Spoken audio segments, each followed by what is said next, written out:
ఎక్కడో పుట్టిన పిల్ల, ఎవరో తల్లిదండ్రులు అంత ప్రేమతో పెంచిన పిల్ల ఇంటి పేరు వదిలేసింది, వంశం వదిలేసింది, తన ఊరు వదిలేసింది, తన వారిని వదిలేసింది, తన తల్లిదండ్రులను వదిలేసింది, బంధువులను వదిలేసింది, స్నేహితులను వదిలేసింది.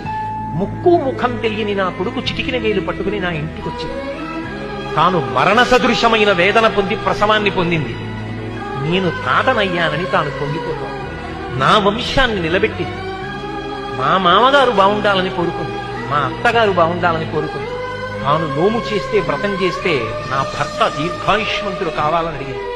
నిద్ర లేచి మంగళసూత్రం కళ్ళకద్దుకుంటే మా ఆయన బాగుండాలని కోరుకుంది. నా కొరకు ఆమె ఏం అడగల.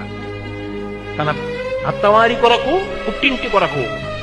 ఆ పిచ్చి తల్లి ఎక్కడో పుట్టిన పిల్ల నా ఇంటికొచ్చి ఇన్ని చేసిందే, ఆ పిల్లగా నాకెక్కువ, నా కొడుకు ఎక్కువ అంటే